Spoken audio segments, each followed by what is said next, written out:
So here everybody rides. Everybody is having his or her own. They don't use it for Okada. You can never. There are lots of motorbikes, but they are not using it for Okada, and they will not give you a lift. They will not give you a lift. Even the private cars, they will not give you a lift. So if you see a private car or motorbike, nobody is going to give you a lift. My tour guy says that here they don't give a lift. Rough. You can't stop somebody, be like, oh, drop me at the junction. No, they will not even stop. You tried and it didn't work. Hello guys, welcome back to my channel. It's your girl EfyaKimora here. If you're old here, I really appreciate you for coming back always. But if today is your first time clicking on my video, I really appreciate you as well. But please don't forget to subscribe and turn on your notification bell for more of such interesting, adventurous and educative content. So we are in Burkina Faso. If you don't know, we are in Burkina Faso and we are in Ouagadougou. Actually, this is my last day in Ouagadougou, Burkina Faso. We are leaving today to Mali. So you gotta stay tuned because I have more coming up. Yeah, in this video, I'm going to talk about my cultural shock in Burkina Faso. Do you get it? As you all know, things that you have to know about Burkina Faso, things that are kind of, you know, as weird, seeing it for the first time, as usual. And some of the things are just to tell you, for you to know that this is what is happening here in Burkina Faso. So they are not really shocked, but there are things that you might not know or is different from what you know or where you are. Yeah, I jot my things down. So we're gonna go through real quick and then leave to Bamako, that is Mali. So my first shock here was when entering the country. As you all know, I've been crossing borders, and I used to tell you that West Africa is like corrupt at their land borders. But this border was actually my first border crossing. It was so simple, so simple. When I mean so simple, no stress, no long talk, no long question. The fact that you provide a valid document, that is your passport, your yellow fever card, with the meningitis, you're good to go. You just provide and then that's all. They will not even ask for money. No, l'argent was never part of their conversation or anywhere. L'argent didn't come out of their mouth, and it was simple. So we just crossed to Burkina. So we've entered Burkina right now. Right now we are in Burkina, guys. And do you know something? We didn't pay anything at the Burkina immigration to enter Burkina. They just stamped our passports and we are inside Burkina without paying a damn. We didn't pay anything. This is the border. That is it over there. The office is at the other side, and we are in Burkina right now, and we didn't pay anything. So it was a shock to me. This was my first border crossing in West Africa. That was so simple and easy as a content creator and as a traveler as well. And you know what? When we were coming, we saw a lot of officers, police officers, and they were all with guns, you see. And even when I entered the country, even security guards guarding like banks and some big companies, you see them with real gun, like the big guns. I mean, I don't know the type of gun, but it's not AK-47. But you see them with guns. So like they look serious, they look official, like they mean business. I'm not saying anything, but I'm saying what I saw. I'm not comparing anything. We move on to the... And you know what? Those security officers and immigration, the moment you provide your documents, like you've gotten the stamp or you're using your even Ghana card, and you're entering the country, those immigration officers along the way before you get into the city center, they'll ask for your ID or your passport, and that is it. There were 3 Ghanaians in the car who were using their Ghana card. They'll just check your Ghana card, that is the ECOWAS identity card. Then they will check the Ghana, and that is all. They don't ask anything. The fact that you're having your papier, correct, they will not ask you anything.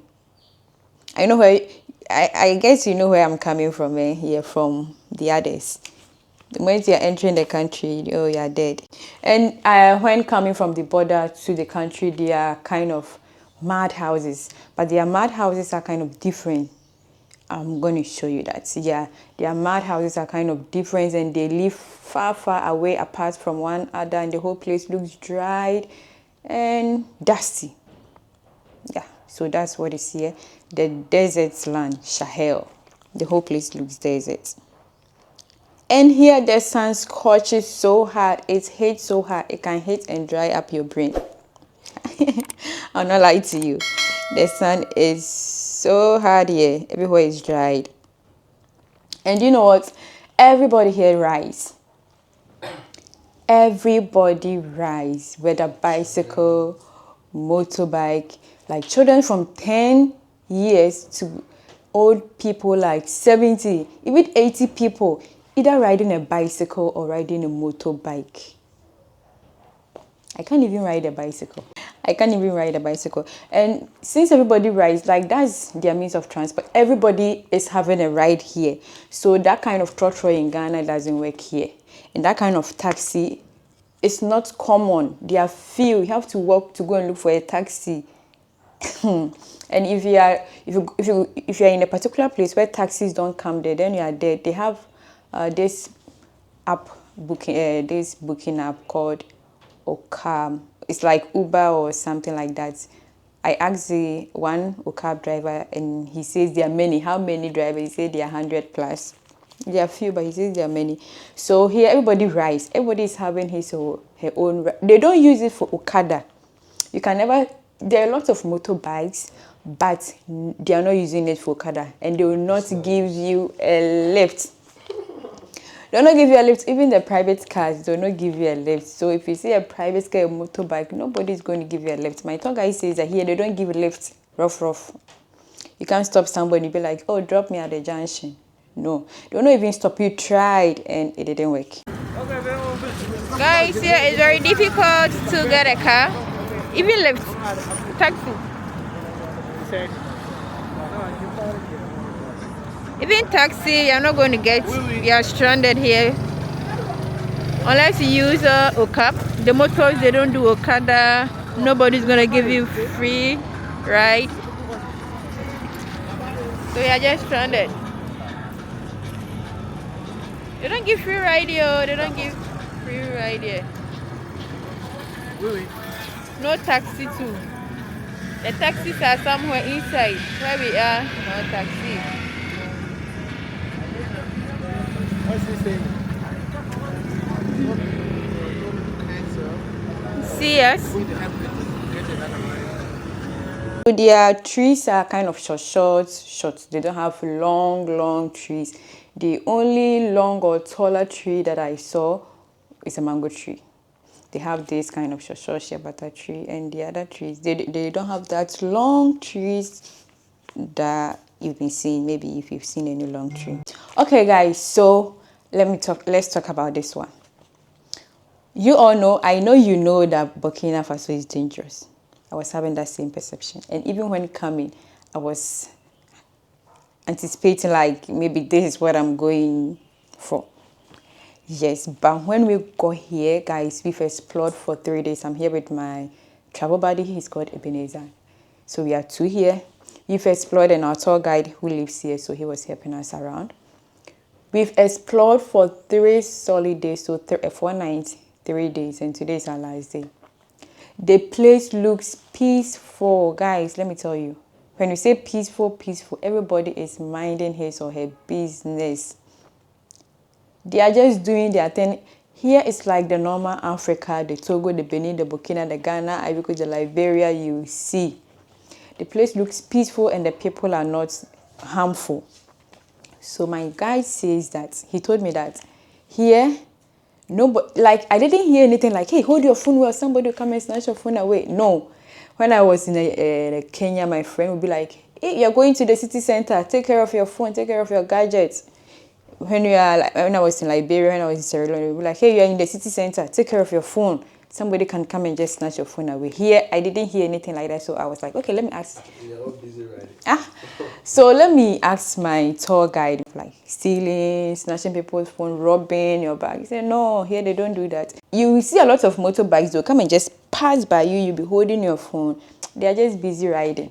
They don't care about whatever phone that you are holding. I was thinking like, oh, I'm holding 13 Pro Max, so somebody will like, will try. So I was holding it so tight. My friend says, no, here they don't do that unnecessary robbing. No.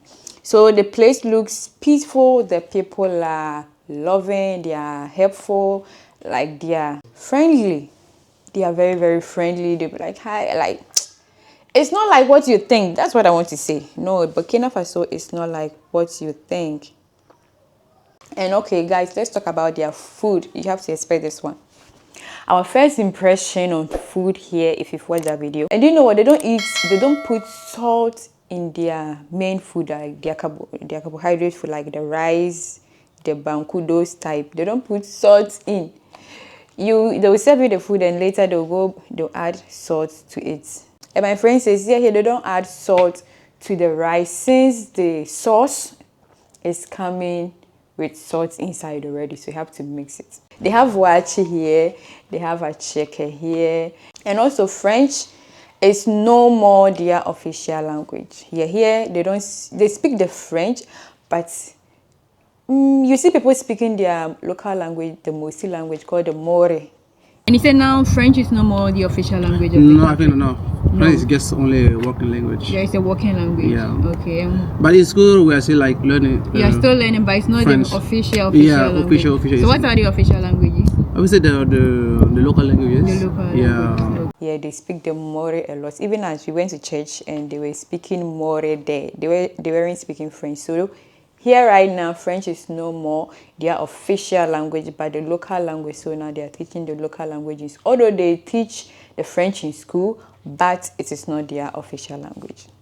But I think definitely they still use it on their papers, but they say it's not their official language. And here too, there are lots of young guys. Like you can see that like a lot of young guys in many places.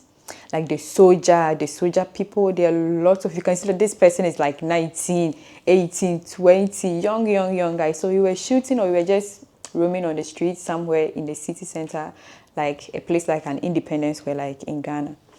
And this soldier guy came to call us, like, what are you doing? And we should come to their base. So we went to their base, their barracks. They look young girls, with like they dress like they are ready for war every day. Their security service, the soldier, the police, even police. If you see a police point, they have this big sack filled with sand, and they have guns. Like their guns are always ready. Hey, Charlie, here they are serious. So, like they are always ready. You see a security officer with a gun holding, and at their security post, the gun is already set. On your marks, get set. So, like them, they are serious. The security, even as I said, security officer or security person at any bank or something, they have guns. Those big guns. So it's like it's not hardly for you to see guns with a security officer without a gun. Anytime they are having a gun. And also here, like those kind of Western lifestyle with the dress, with a lot of piercing and all that, it's hardly for you to see some. But yesterday we saw one person with a dress. Since we came here roaming, I said we've explored a lot. We only saw one person with dread. I thought Burkina Faso is a Muslim community. Yeah, I thought it's 90% a Muslim community. So we were like, okay, let's go to church and see. We went to church on Sunday for first service. Here, the Notre Dame, the Roman Catholic is kind of, in Francophone countries, there are lots of Catholics. So we visited a church nearby, which was a Catholic church. And we were like, oh, we are early. We are going to church around 7. It was almost getting to 8. And when we got to the church premises, Charlie, the whole first service, said they closed at 9. The whole church was full. Even outside, people were sitting outside, standing as well. So we went to stand outside. We stood outside till the close of the service. People go to church here. You were thinking like, oh, we are early and we are going to church. Nobody's on the streets. Not knowing everybody is at church. So here they go to church. They go to mosques as well. They worship whoever that they believe in. So they are like Mora. The Burkina Faso means people, upright people or something. Burkina means upright people or something, people with good behavior or something. So here is normal. People go to church. People do their normal business. And we saw Ghanaians here as well. They are drivers. We saw Ghanaians here. So you can come here. There is nothing here. So this is my shock. This is my experience. So I got more videos on my channel. You gotta go and check what's coming, exploring the country. If you want to see how Burkina Faso looks like, please go back to check my previous videos. Do you get it? Yeah, anyway, thank you for watching this video to the end. If you have any question, any suggestion, kindly leave it in the comment section below, and don't forget to give this video a thumbs up, share it to your friends and loved ones, and until we meet again in my next video, love you and bye bye.